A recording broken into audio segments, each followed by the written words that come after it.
Good evening. I'd like to welcome everyone to the Journeys in Mental Health webinar. My name is Tracy Mondoro. I'm at the NHLBI, and I'm the Program Director for the Cure Sickle Cell Initiative. We appreciate having the opportunity to collaborate again this year with advocacy leaders from the Sickle Cell Disease Association of America and the Sickle Cell Community Consortium, as well as members of our own Cure Sickle Cell Initiative's Community Input Panel to bring this webinar to you this evening. The Cure Sickle Cell Initiative is a program of the National Heart, Lung, and Blood Institute, which is part of the National Institutes of Health. Cure Sickle Cell is a collaborative, patient-focused research effort designed to accelerate promising genetic therapies to cure sickle cell disease. We hope that tonight's webinar can help to continue dialogue with the community about the importance of mental health and sickle cell disease, especially as it relates to curative therapies. We are honored to have Dr. Wanda Cerny, the CEO and Medical Director of the Sickle Cell Disease Association of America, Michigan chapter, moderating our roundtable discussion this year. And I'm just going to give you a brief, some housekeeping issues about the webinar. We will try to adhere to our schedule so that there's enough time for questions. All attendees will be placed on mute during the discussions. You may submit a written question using the Q&A feature located at the bottom of the screen at any point during the presentation. Please do not use the chat feature to submit questions. Also, please note that we will not be able to respond to any personal medical questions.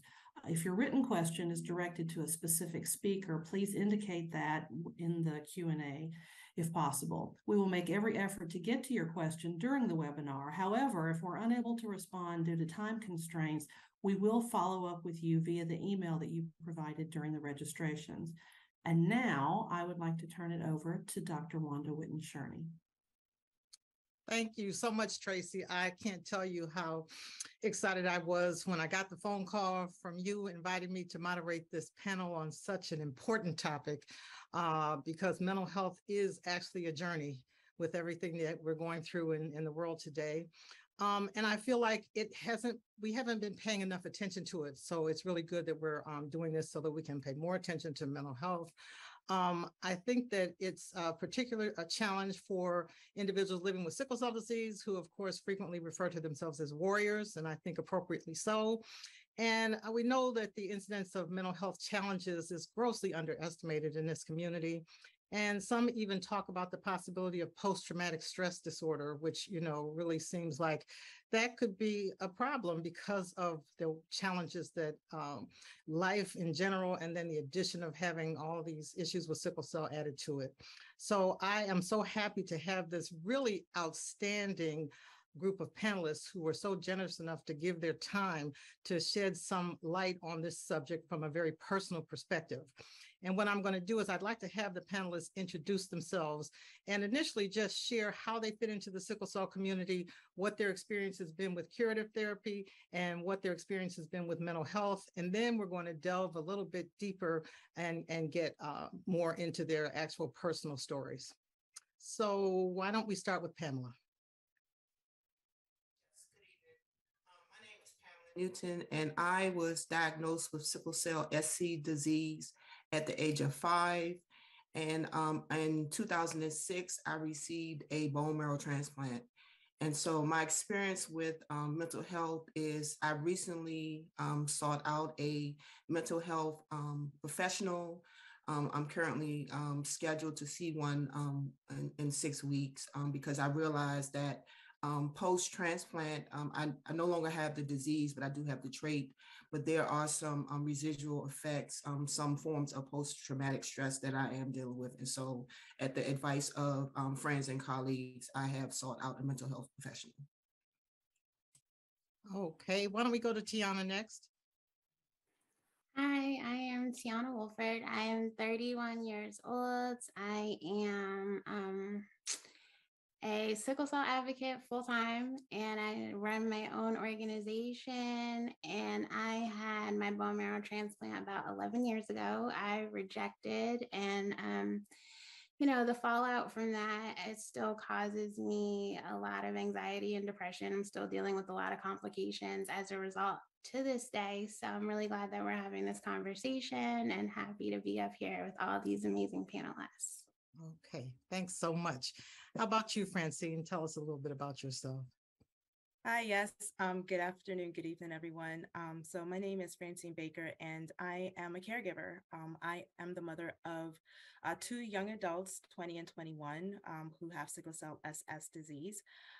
And I don't necessarily have direct experience with clinical trials in the way of curative therapies, but that is because my warriors decided that they did not want to. So they went through conversations on, and they know about all of the different clinical trials that are out there. So my perspective will be from a caregiver's perspective, as well as sharing their stories. As far as mental health, lots of experience with mental health, some good, some not so good. And so I look forward to our discussion and being able to share my experiences from that caregiver's perspective. Thank you. All right. Okay. And then rounding out our panel, we actually have a mental health expert with us. Dr. Jonas Saint, tell us a little bit about yourself. Psychologist and epidemiologist. I work at the University of Pittsburgh. I've been working in sickle cell disease for almost 20 years, starting in 2004. I work both clinically, seeing patients both for short-term and long-term therapy. But now mostly we're working on how do we deliver the psychological and behavioral interventions to a larger population of patients. So we're spending a lot of our time doing research and trying to best understand how to treat mental health in sickle cell. All right. Thank you for that. And so now that we know a little bit about everybody, let's just try to dig in a little deeper. I really would like to start with you, Pamela, because I hear you say that you recently reached out to get some mental health support.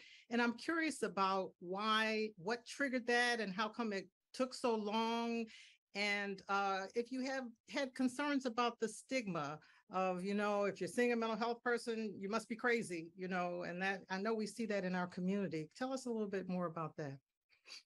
Well, in my conversations with persons when talking about, post sickle cell anemia, I realized that I was still talking from the standpoint as if I was still struggling with the disease. And so I'm just having a conversation with a friend of mine.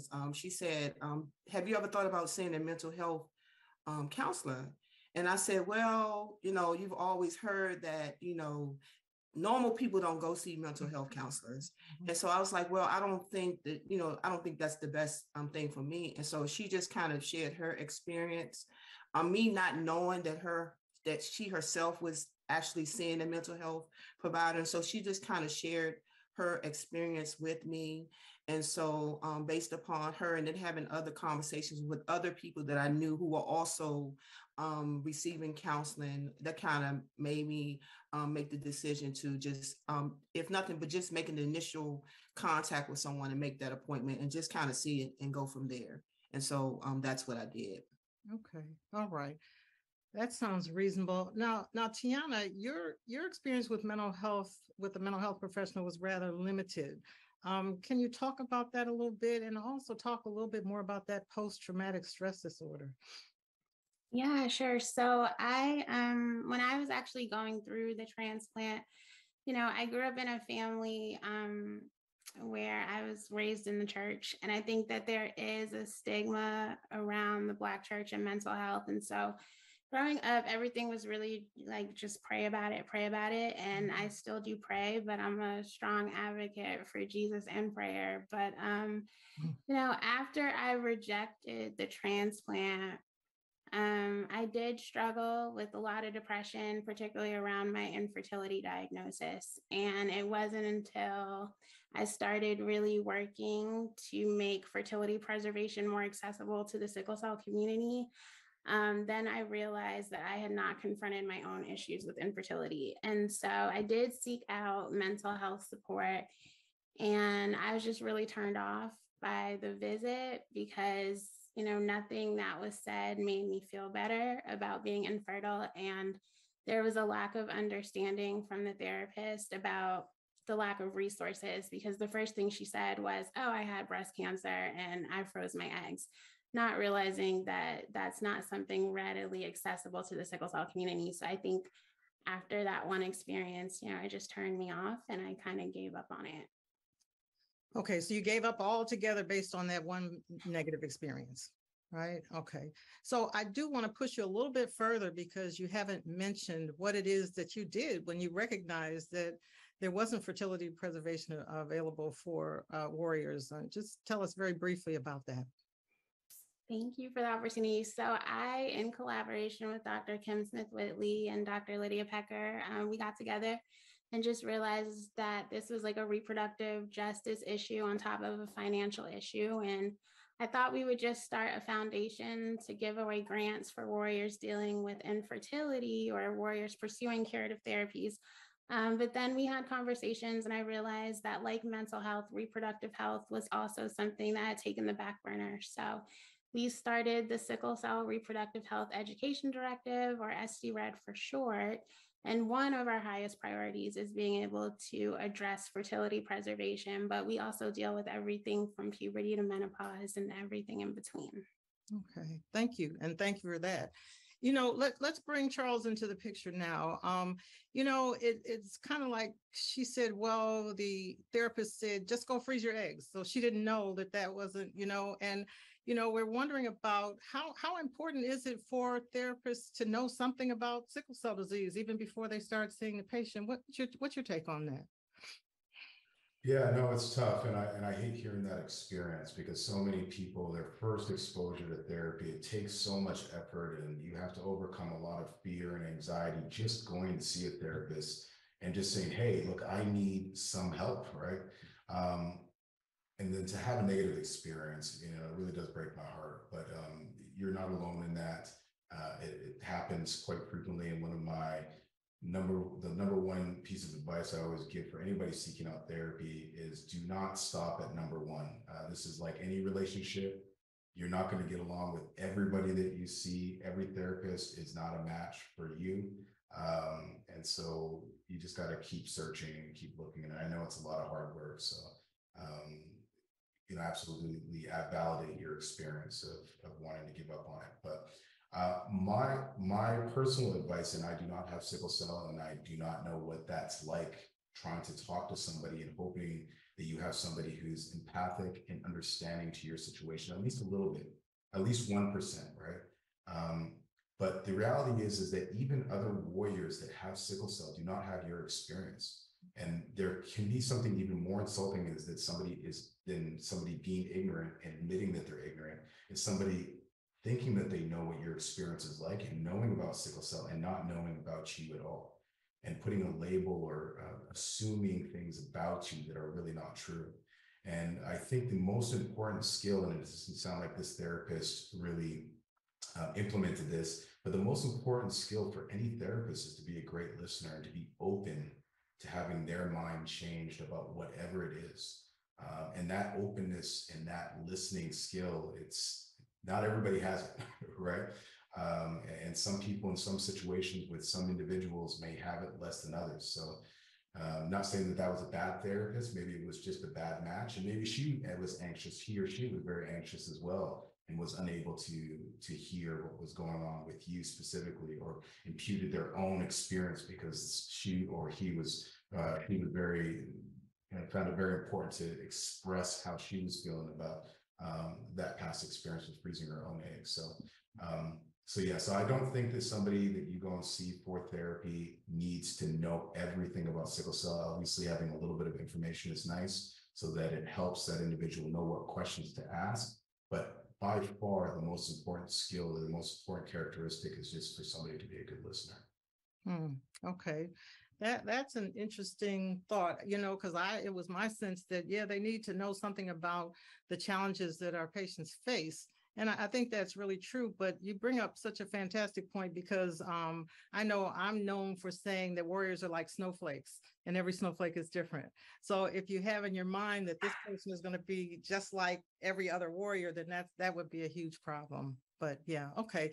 So let's bring Francine into this, okay? We're bringing in the parent of a warrior. That's a whole different challenge because you're making decisions for your children. I know you're letting them be involved too, but it's one thing to make a decision to do something for yourself, but it's a whole nother thing to try to take on the responsibility of making a decision for your child or helping your child to make a decision. So I know that must be quite challenging, but you have had experience yourself with a mental health professional and also both of your children. So can you share with us, and were they a good fit, and how long did it take to find someone that was a good fit? Just tell us all about it. Yeah, so it definitely took multiple tries to find one that worked, whether it was for myself, whether it was for my two warriors individually, and there's also been family therapists. So we have like a layer of counseling for each of us. Everyone in my family has a therapist. How well they're utilized is a different story, but it definitely took a while. My son especially, he went through several, partly because he would find a good one and then they would move on. And then he have to start the process all over again, which adds to the trauma because it's not easy, first of all, to open yourself up and to trust people. But then when you find that person that you feel comfortable with, but then they move, or they find a job elsewhere or whatever, and you can no longer see that person, then it makes it more difficult to go back in to try to find another professional that's going to be a good fit, and then that you're going to trust, because now it's not just trusting that person to with your feelings and with what you're going through, but it's also now trusting that that person's not going to leave. My daughter, her biggest challenge was she doesn't want to talk to you. So for her, it was finding the right kind of therapy, not necessarily the right kind of therapist. So for her, art therapy works better than talk therapy. So you get her doing things with her hands. It doesn't matter whether she's drawn, whether she's making clay, whether she's playing the piano, whatever. Any form of art, then that gets her more engaged in a conversation than you and her just having a back and forth conversation. I think part of it has to do with the fact that the clinic that she attended as a child had an art therapist, and she never realized that that's what they were doing, was providing mental health counseling, right? So as a result, that became her way of expressing herself. So she expressed herself through art. One of the biggest challenges, though, was getting both of my warriors to realize that once they become adults, to not give up on mental health, not give up on, making sure that they maintain their relationship or making sure that they stay in therapy. My daughter went off to college, and I told her to get connected with somebody, because you may not realize that you need it now, but there will come a time, because life happens, that you will definitely need it. And it's better to have someone that you trust and have a relationship with than to wait until you need someone because you're going through some like major life event. And then now you're trying to find someone and you're not in a position where you're vulnerable, but you're not in that position where you're willing to be vulnerable to a stranger. So that's kind of one of the ways that from childhood up until they became young adults, that I've kind of encouraged them to make sure that, your mental health is important and don't take it for granted, regardless of what society might say. Okay, very good. Thank you for that. So Pamela, you have this upcoming appointment. Can you share with us a little bit about your expectations? I feel like, I don't know, I had this thought, you go to see a mental health professional, you're going to lay on a couch, and they're going to be behind you, and there's going to be all this transference and counter transference. And now I hear you talking about art therapy, and getting kids to open up. What do you think will be helpful to you? What are your expectations around seeing this mental health professional and then deciding whether this is really a good fit for you? In all honesty, I don't know what my expectations are. Okay. I'm just going to kind of go and, just be open and Open. transparent, Right. and just kind of allow the conversation to lead and guide the session, and just kind of take it from there. But at this point, I don't know what my expectations are. Okay. That's honest. And Tiana, can you tell me then if you decide to move forward and try to find someone who's a good fit, what would you be looking for besides someone that just says, oh, just go freeze your eggs? What do you think would be helpful to you?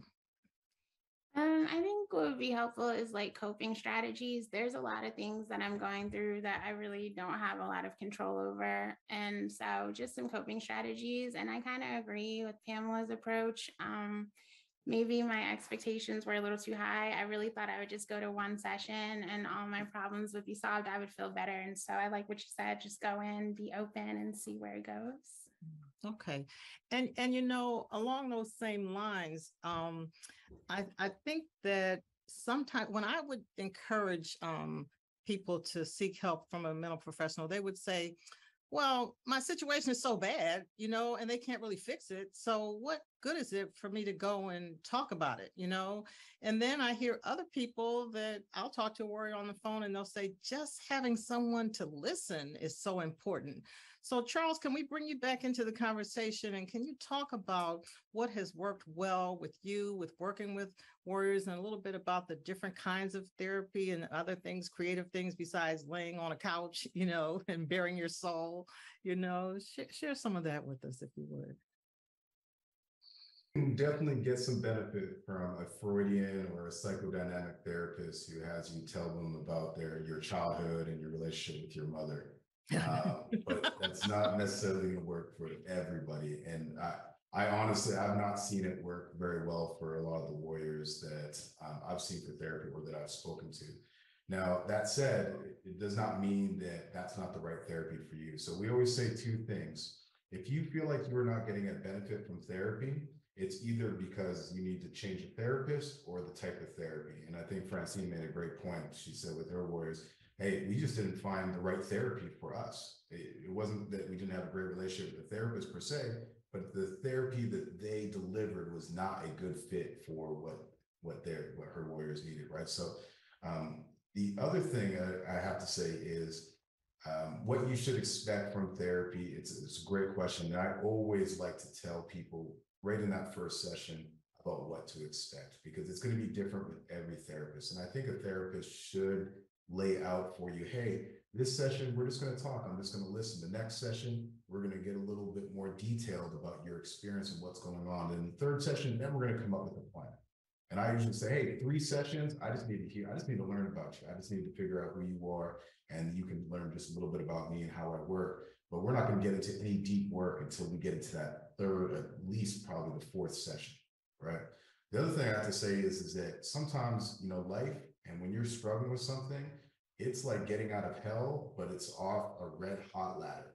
So where your situation that you're in is probably hot, you don't like it, but the road out is very, very painful, right? Yes. So you are going to get out of therapy what you put in.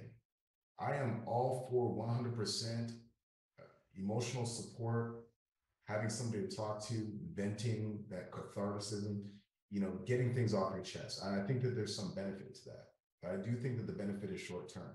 But when you go to a gym, and if you're just sitting there just with a light weight and you're not feeling that burn, and you're not a little bit sore after, or you're not fatigued, how do you expect to get stronger? The same thing is with your mental fortitude, your psychological health, and the way that you cope with stress.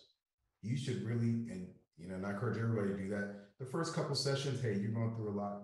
Get things off your chest. Have somebody to support you and talk to, and have somebody say, hey, you know what? You were right for getting pissed off at your boyfriend or your mother for that, right?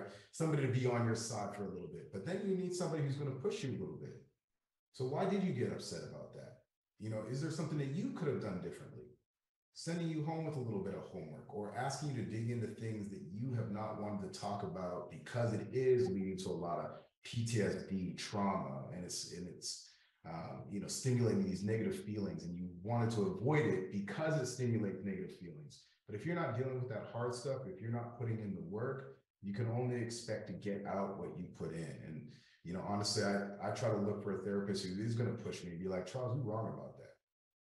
Because I can be a little strong-headed. So when I try to find my therapist, I do not want somebody who's going to be nice to me. They got to push me and push those buttons that I don't want anybody else to push. So. Yeah, you know, I think all of those are such important points. And unfortunately, we can't all come to you to be our therapist, right? Because that's what we really all want to do.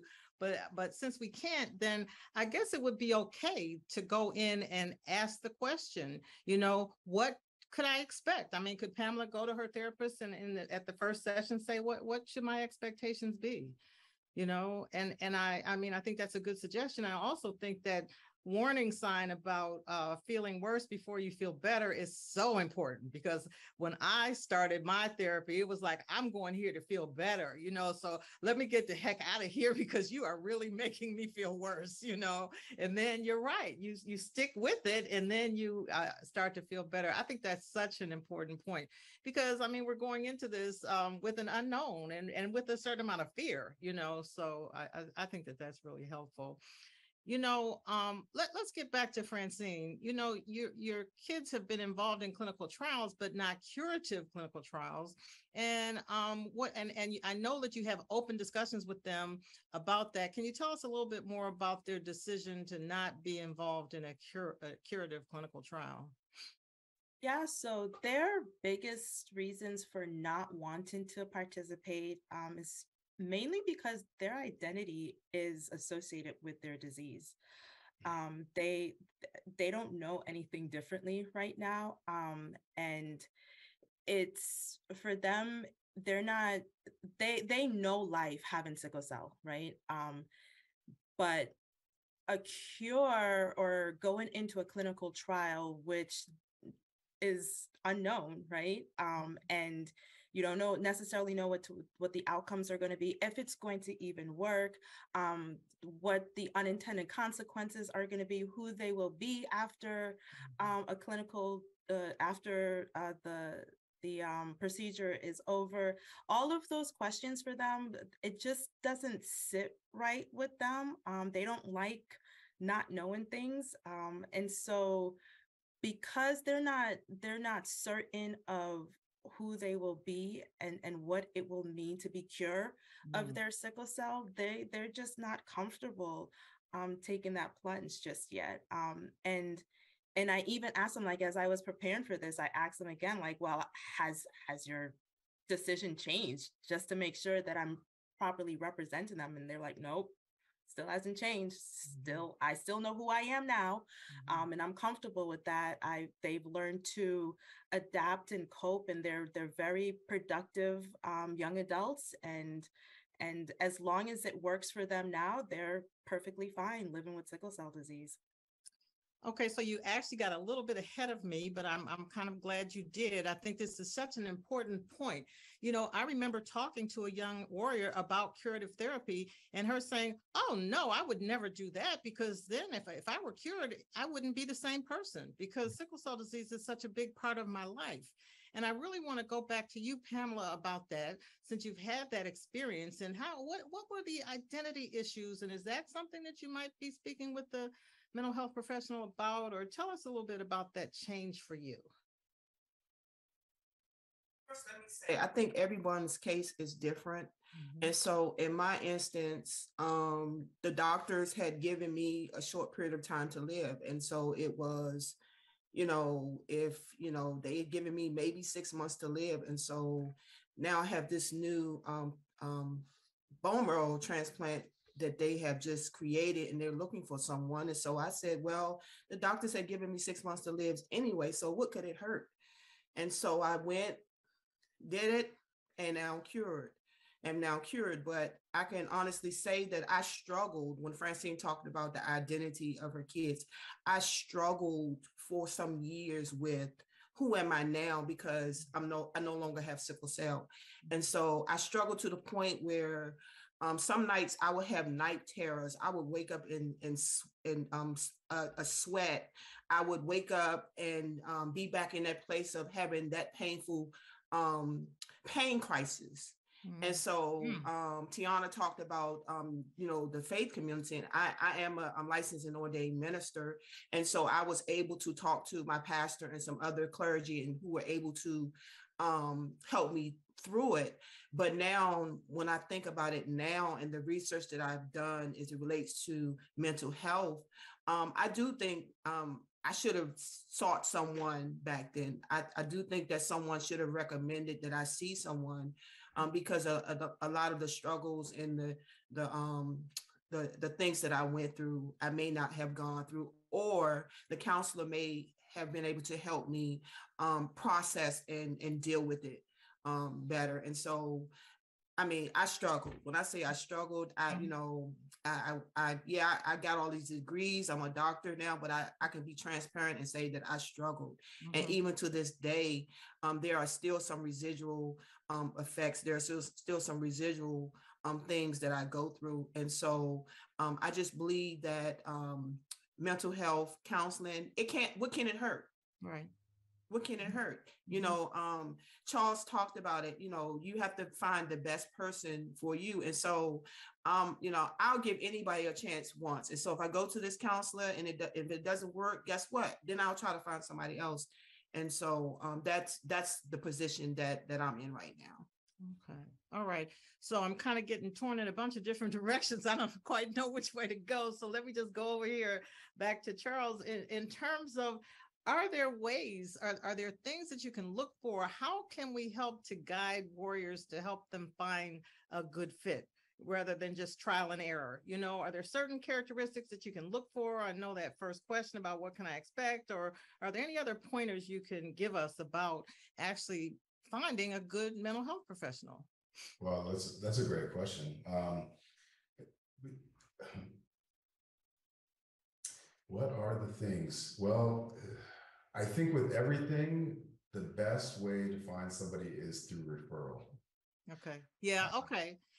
Do you think that either race or sex has anything? If you're a woman, you should get a man. If you're a man, you should get a woman. If you're Black, you should get a Black person. Anything like that? What are your feelings on that? Yeah, no, that's a great question as well.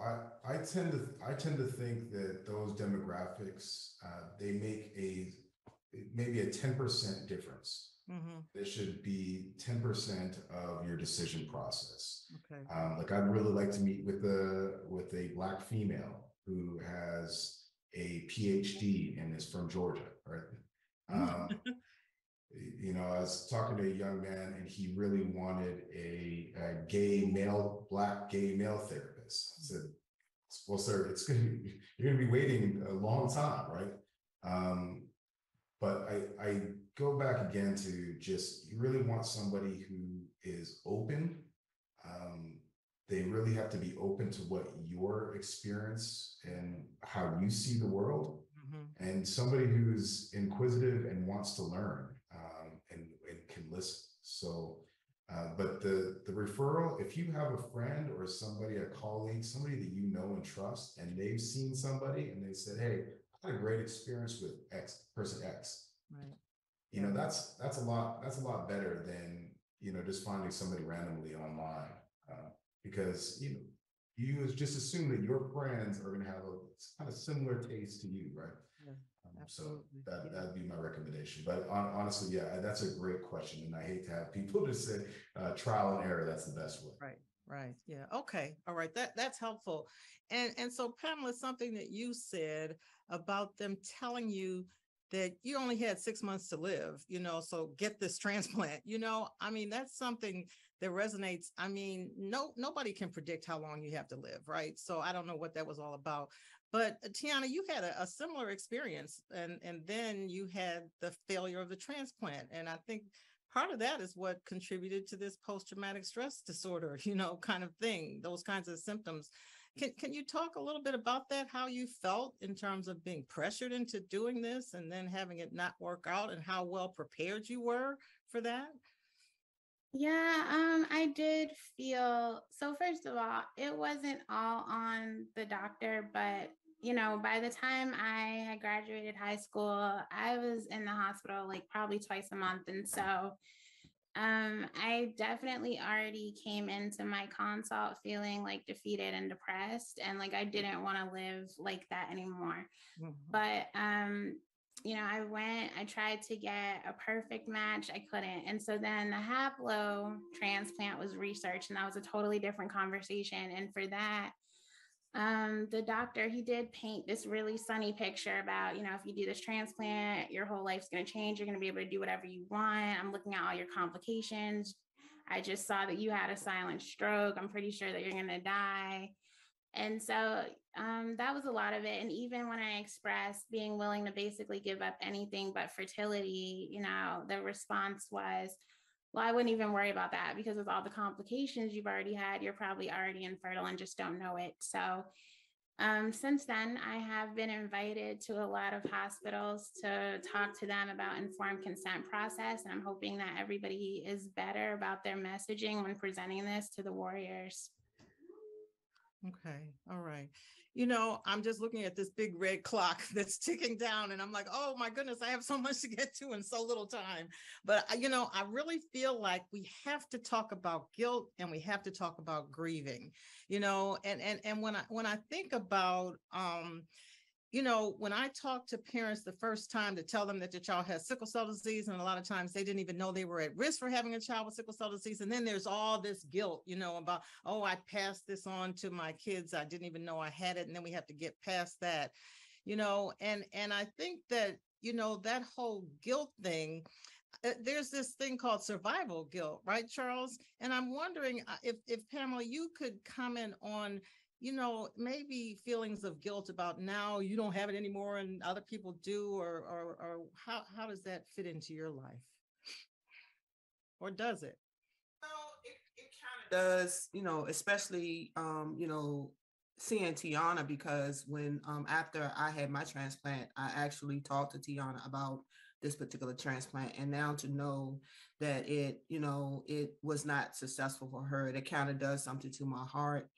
But at the end of the day, while I'm sorry that it didn't work out for everyone, I'm glad that God picked me for some reason. And so only thing we can do now is just live in the moment. And so Tiana had a bad experience, but now she can educate someone else and be helpful to someone else. And so I try to look at the positives and everything that happens in life. And so, some things don't work out for somebody else. And even in that experience, there's still light at the end of the tunnel. And so I just kind of leave it at there. Yeah. Okay. Okay. That makes sense. And Tiana, I think you have some comments you want to make about guilt and that whole issue in sickle cell disease.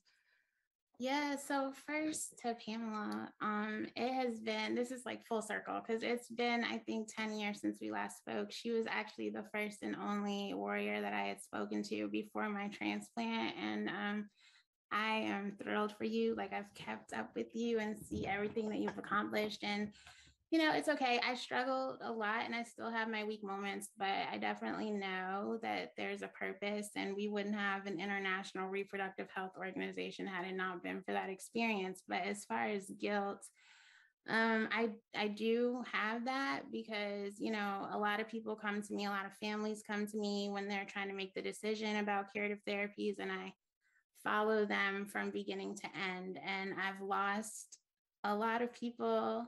I've seen people have a successful transplant and then still end up passing away from complications. And just yesterday, I was at NIH and I was getting updates on the clinical trial and didn't know that 2 of the individuals passed away from a condition that I actually had.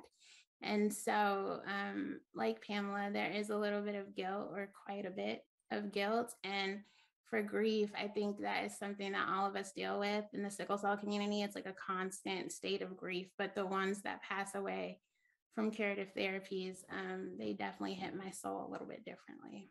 Yeah. So we're gonna bring in that conversation about grief, and I think about my mother who's 93 years old and how now she's starting to lose, not starting, she's been losing friends for quite some time.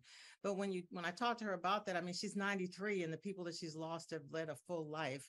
I want to talk about losing warriors at such an early age. And I'd really like to get back to you, Francine, because I'm sure that your warriors have lost friends, and that grieving period, I mean, that's something, and when parents lose a child, that's something that you never get over. I guess you learn to live with it, and it could be helpful to get into a support group or something. But can you talk a little bit about the whole grief process or any experience that your young warriors have had with losing a friend, or knowing someone that died at a certain age and thinking, oh my God, I'm going to probably die at that same age, all that stuff is so scary. Can you share some thoughts about that? Yeah, every warrior that we learn of who has passed on takes my breath away. It just knocks the wind out of me because I realize that it could have been mine. Especially sometimes when I hear the ER stories, and I've lived many of those ER stories, witnessed them with my own warriors, including 2 weeks ago, as recently as 2 weeks ago. My son hasn't necessarily had anyone who passed away or really know of anyone. He's more of the quiet. If he didn't have to think of his sickle cell or deal with his sickle cell, he wouldn't. It kind of doesn't exist in his world. But that's how he copes.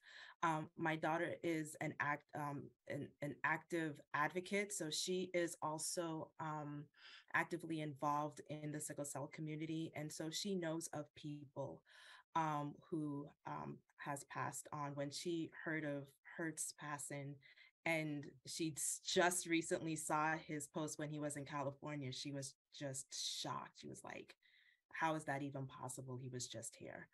And so it's a constant reality check for them that they live with a disease that they can die at any minute, whether it's because of a complication that arises due to like acute chest, which is something that my son suffers from.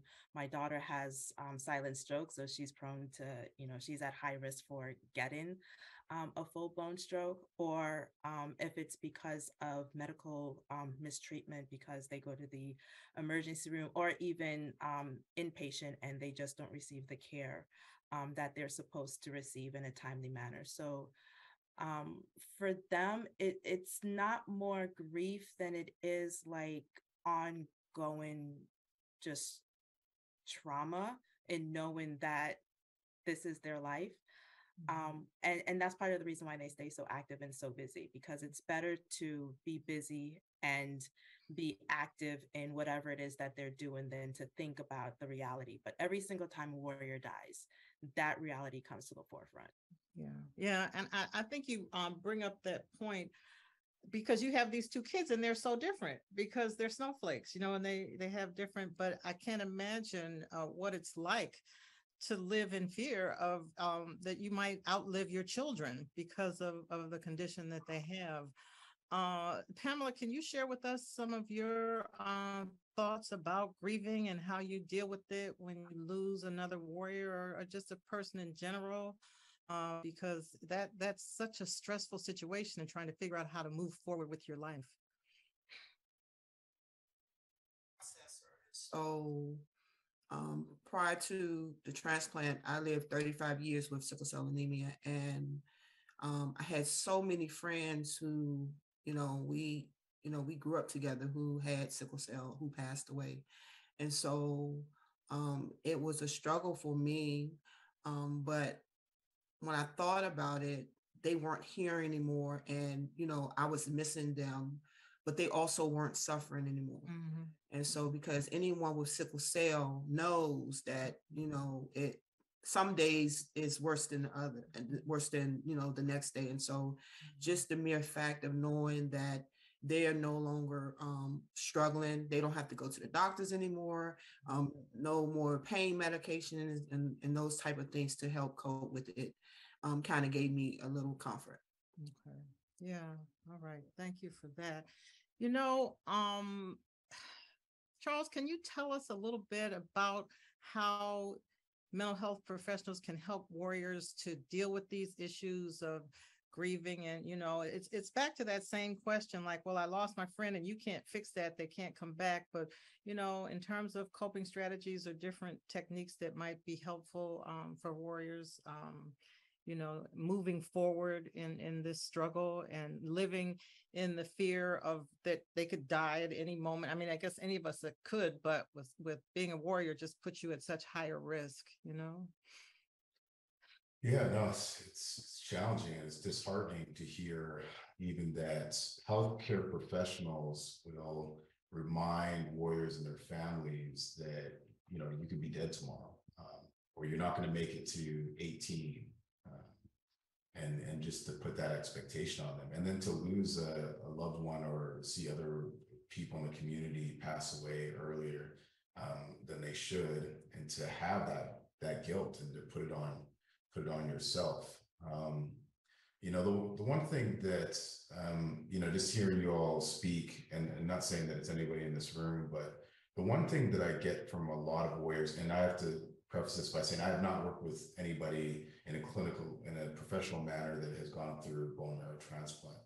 But the one thing that I get a lot from warriors that I have worked with is this feeling of being a burden. And I've even had some warriors be unable to articulate that they deserve to be loved, or that and they deserve to be here. And I can't imagine what that feeling is like. And to see other people pass away or go through something and think, you know what, instead that should have been me. Yeah. Go ahead. And one young lady who works with us is a health coach, Hendricks, and she talked about this in her work with a lot of the warriors as a health coach, as a peer health coach. And she was just talking about, you know, what really would change a lot of our perspectives is having purpose, and having somebody help us find out what our purpose is, because it's hard to, and I heard everybody on the call was talking about that identity and that feeling of their identity being associated with their disease, but your identity obviously is much bigger than that. And having somebody help you figure out what that is, and what your special talents are, and what those gifts are, what your purpose is on this earth, and to have something to look forward to, right? Yeah, something to fear, which is that. So many of your comments, the whole panel, just ring true to my heart. I remember having warriors tell me, when I asked them what's the most difficult thing about having sickle cell disease, some of them told me that I feel like I'm a burden to my family. You know, so it's not the pain, it's not being in the hospital, it's like feeling like you're a burden. You know, we're kind of starting to run out of time. I do want to just bring up that whole issue that now we're supposed to be having all this mental health support for people entering clinical trials, particularly in the curative realm. And is that a reality, or is that just something people are talking about? And I see you smiling, Francine. You want to comment on that?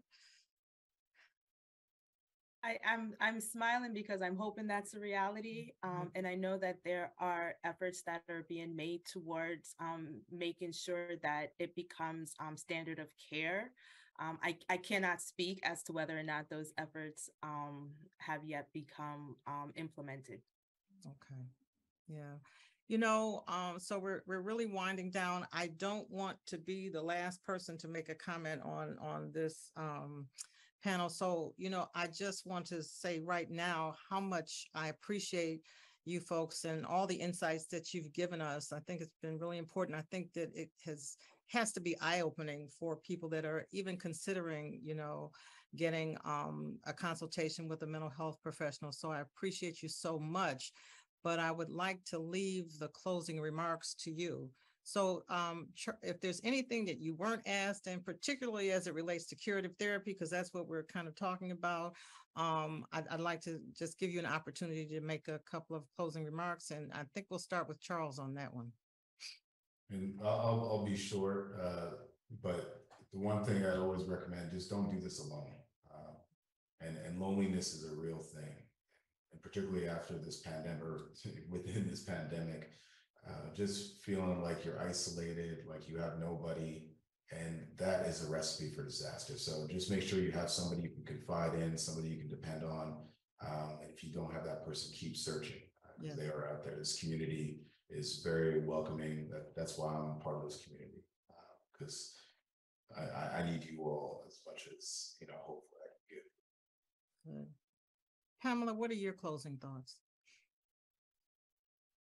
Same line as Charles. I think what's been most beneficial for me is the fact that I do have a circle. I have a village. I have those individuals that I can confide in, that I can be transparent and be myself and open, and don't have to worry about a stigma of, because I'm clergy or whatever, or have this degree, that I'm less than what I am. And so I'm just thankful for my village, definitely. Nice. Okay. All right. Tiana? Yeah, I think it's similar to what's already been said. Like Pamela and I are testaments that those of us who go through curative therapies, we all seem to find our way to each other. So it's helpful to talk to other people who can really understand what you're going through. And then the other thing is, I know that we still have a long way to go, but I am really grateful as a warrior and as an advocate that we are in a time when we can even have conversations around mental health and curative therapies, because we didn't have these opportunities or these platforms just like 5 years ago. So it's an exciting time in the sickle cell community. Absolutely.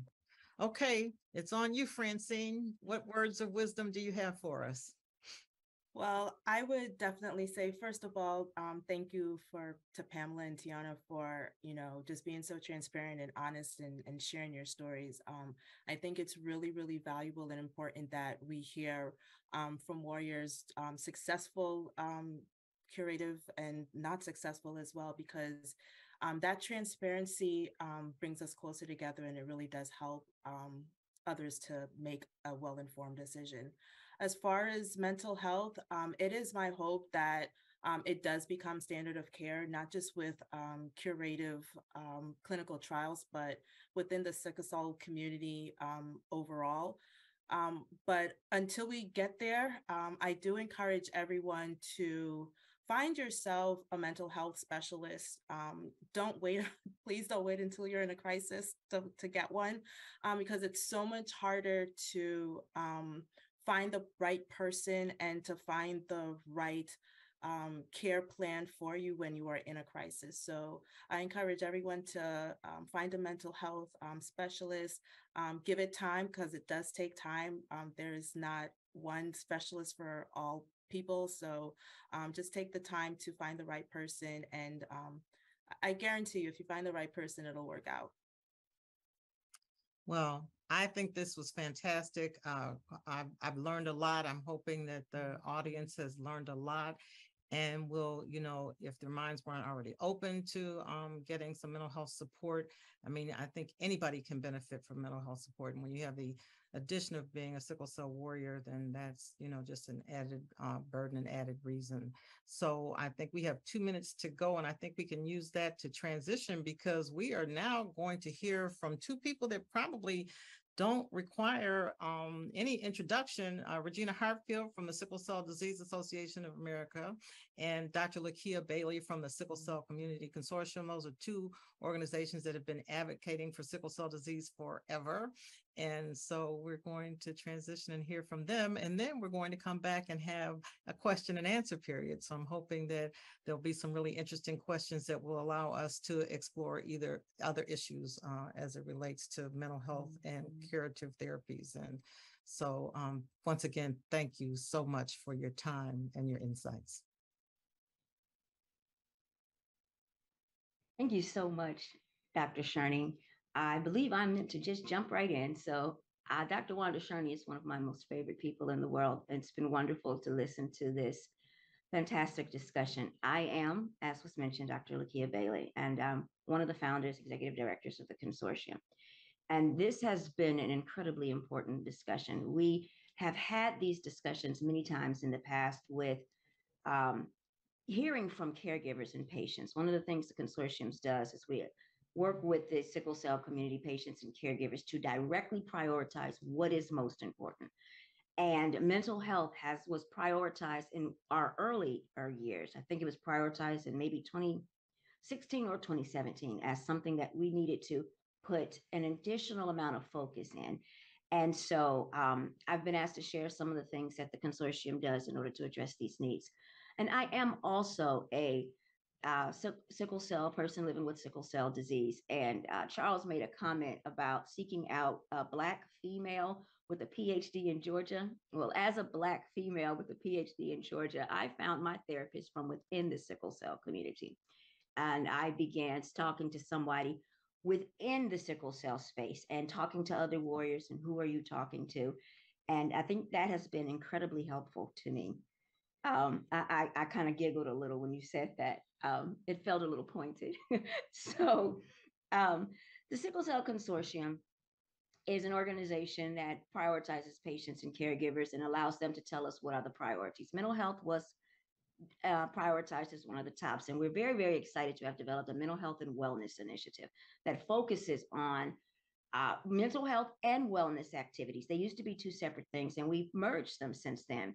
They actually meet every Sunday. They go live on our Facebook page every Sunday and have done some fantastic sessions, everything from wellness checks, meditation, breath work, group therapy. We've talked to people in the sickle cell space like Felicia Hunt. We've worked with Movement RX, and they talk about movement, mental health, and all of the different ways, visual meditation. They have some wonderful sessions coming up in vision boarding.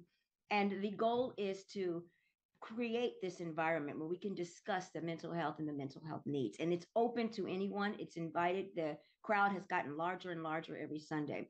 Vision boarding has become a very popular one with resources and how to create vision boards. And these are just ways to create this resource. And it's all leading up to a mental health and wellness retreat. I'm very excited about this. This is ran by Dr. Marjorie DeJoie Brewer, and she wants us to create basically a designated adult wellness experience in order to have a controlled environment where mental health and wellness pillars are taught and measured. And this is a camp, basically almost like camp, but for adults with sickle cell disease. And I love the way she explains it because she says it is to change our conversation so that it is not that we are sick and we are reaching toward wellness, but that we have a mindset of wellness, reaching towards tools when we become sick.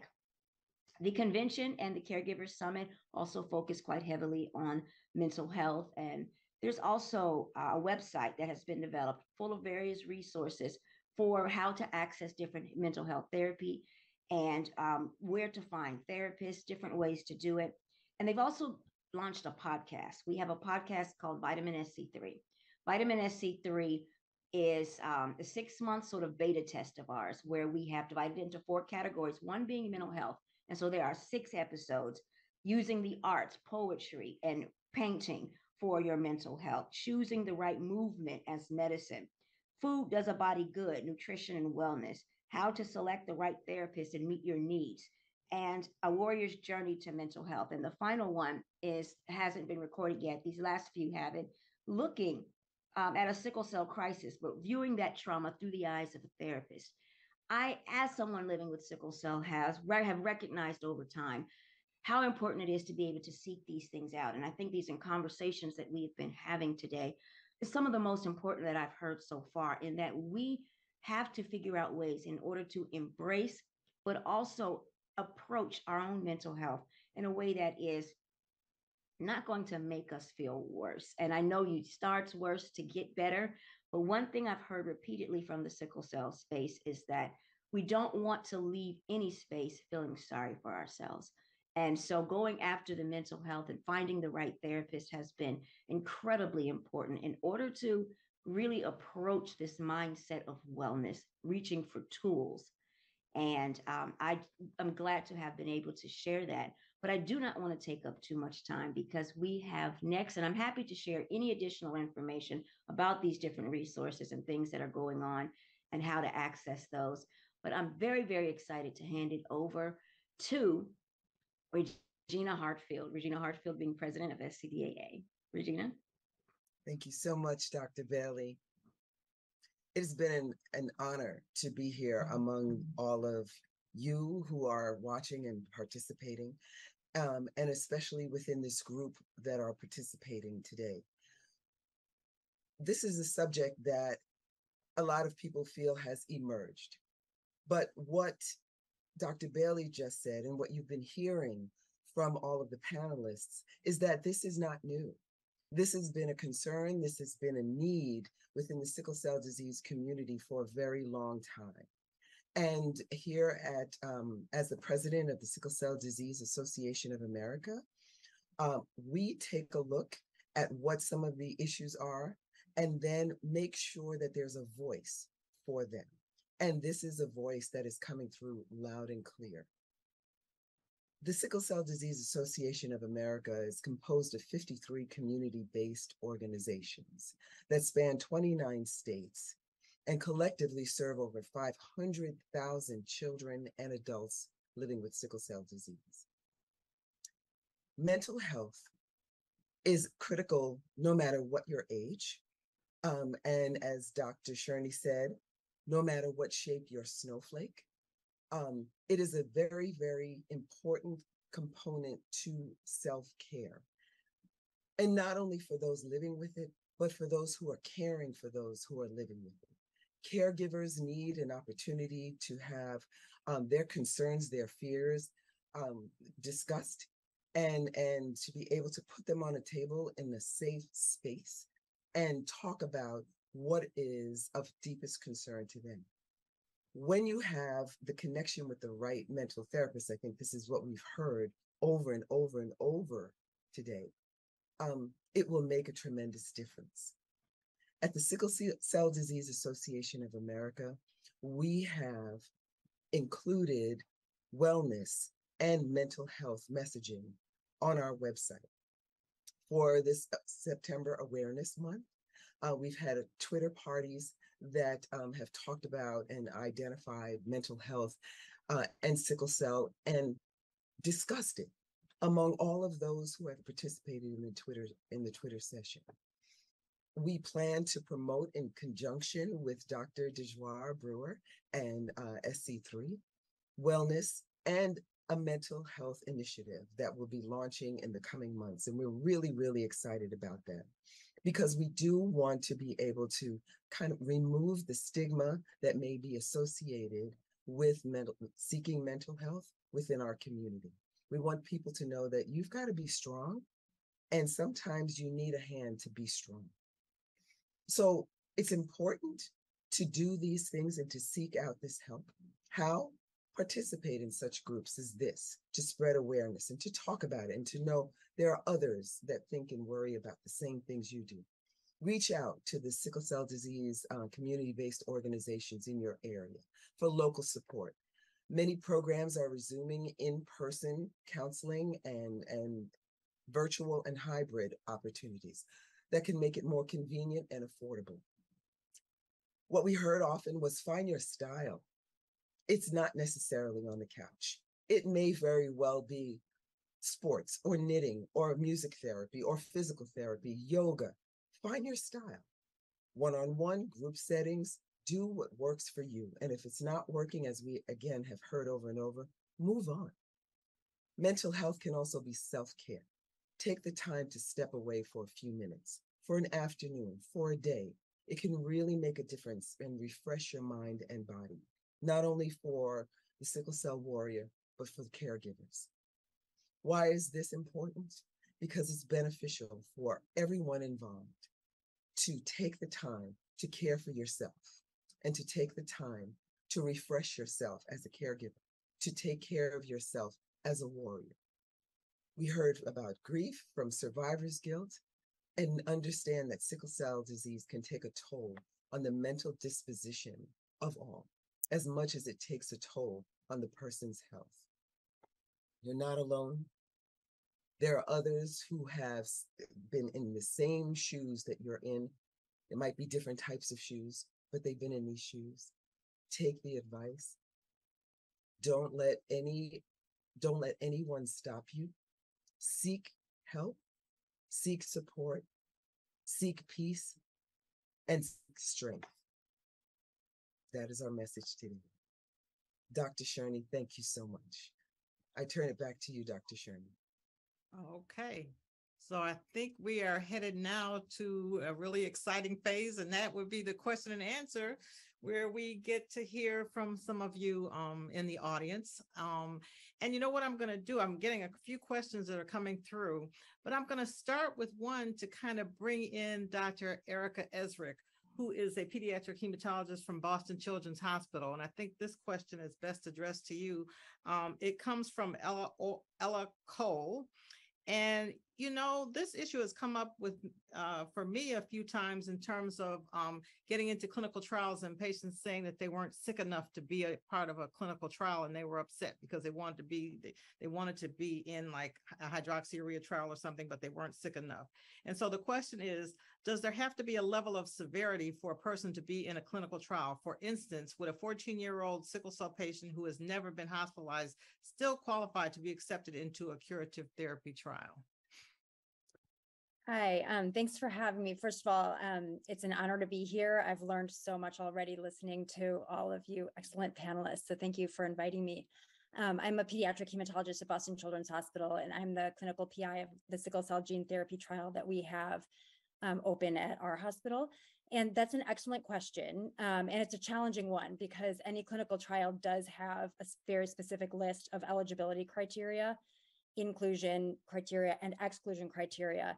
And typically for these novel treatments that are so brand new, such as some of the curative therapies, curative intent therapies, such as gene therapy and gene editing, these type of new and relatively intensive therapies are first offered to patients who have severe disease.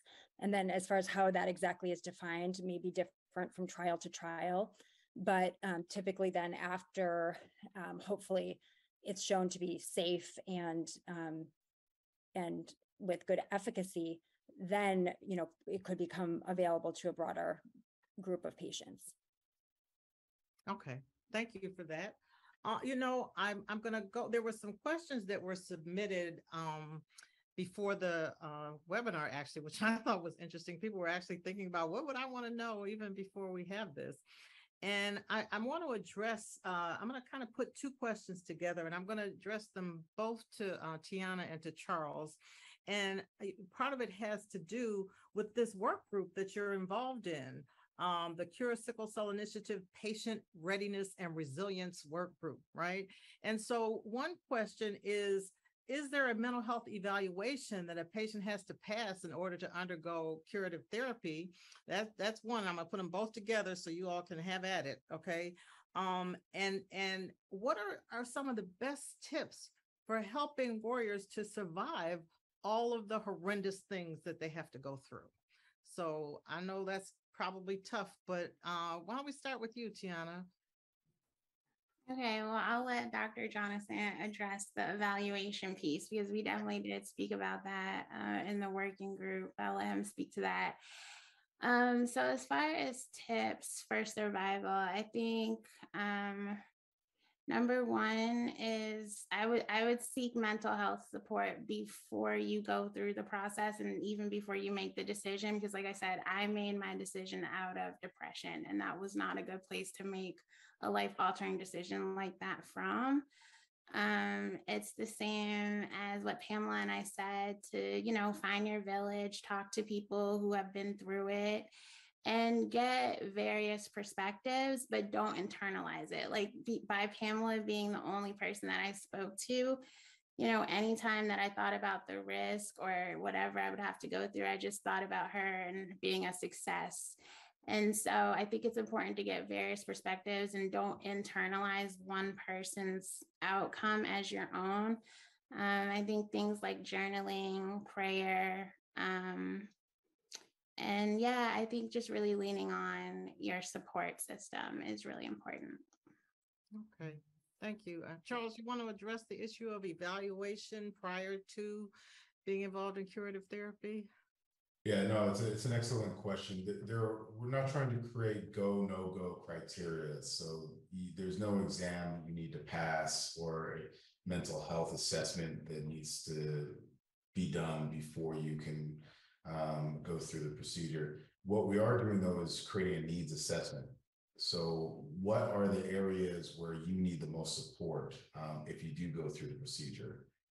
The other thing in terms of what can you do to prepare yourself or what can you do for the best possible outcome is really just have realistic expectations.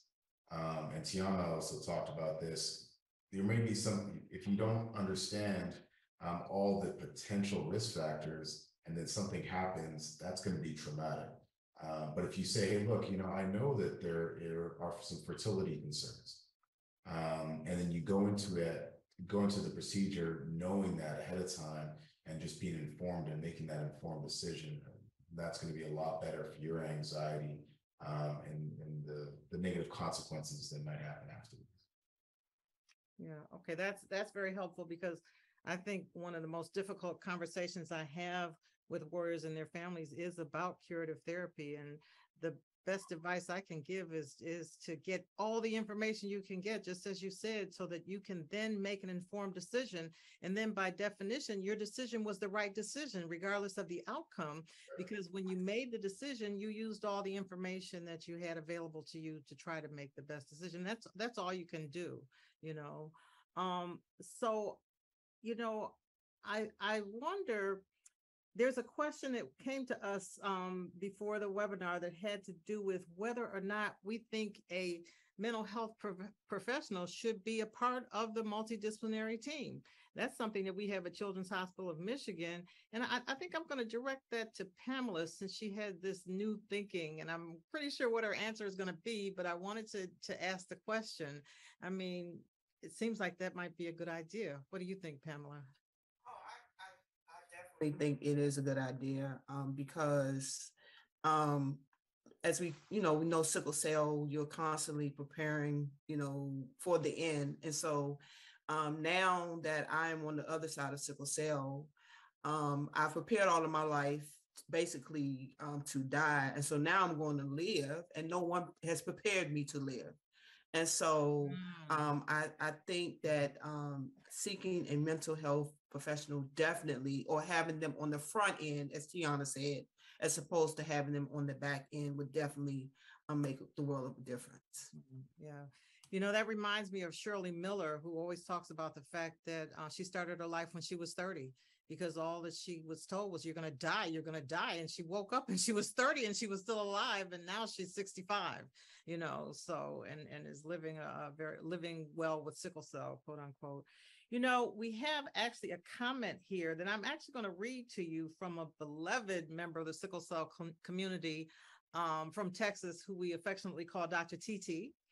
And it says, thank you for this, an excellent panel. 2 comments. My first attempt at therapy did not go well, similar to Tiana. I have a strong Christian background, so I first looked for a Christian therapist. However, it wasn't really a good fit, as she didn't seem to understand my perspective. And however, it wasn't my perspective, and I felt I couldn't be open with her. I then decided to look for a therapist from a minority background who specialized in the issues that were impacting me. My current therapist is a good fit for me, and she really seems to get me. A good fit is certainly important. But this is one of the key comments that I wanted to bring up, because actually Regina brought it up a little bit, and I think it's a major concern that, frankly, money was also a major barrier to therapy for me. Post-COVID, my insurance now covers therapy, and it is now affordable, but some therapists make you pay out of pocket and then bill your insurance. So I think, that I see Pamela shaking her head and Tiana shaking her head. And so, yeah, that cost, if we talk about barriers to mental health, then I think cost is definitely a one. I know that Ben Frazier asked the question, and I believe that it's directed to you, Pamela. Do you feel like you really challenged your children? And I think I can answer that question for you, but I'm going to still put it to you. Do you feel like you really challenged your children to be the best that they could be? So I don't have any kids. Oh, I'm sorry. I said Pamela. Francine. I meant to say Francine. That's Okay. me. That's my 65-year-old Yeah. brain. I apologize. Okay. Go ahead, Francine. I was like, I know I didn't hear my name, but I think I'm the one that the question was directed to. Excuse me. That's okay. I hope so. That's the short answer. I sure hope that I have challenged them to be the best that they can be, just by way of their educational and professional pursuits. I for one am very proud of what they have been able to accomplish. You know, my daughter is a double major in at University of North Carolina, Charlotte, and my son has his own business at 21. And so I feel like they are doing the thing that makes them happy. They are successful in their own space. And like I had mentioned before, while, you know, sickle cell is a part of their identity, they're not allowing that to stop them from being their best selves. My daughter and I actually had a conversation about this just last night, in fact. And so, you know, it's a constant challenge, because Pamela said something about going to therapy or having someone help her to live, because she's spent so long preparing to die. And that really resonates with me, because that's kind of how they live life. Like, I know that this thing is going to take me out. So a lot of their talk is very dark and towards death, but I like that idea of having someone that is helping them to prepare to live, instead of thinking about, you know, just constantly their last days. So yeah, I hope that I've done a good job in making sure that they are out there living their best life. Thank you. So Versetta Brown Eddy is also talking about the cost being, you know, a barrier, and wanting to know if there will be any type of assistance programs put into place to help overcome those barriers. You know, I guess maybe I'll address that to Dr. Esrick. Is there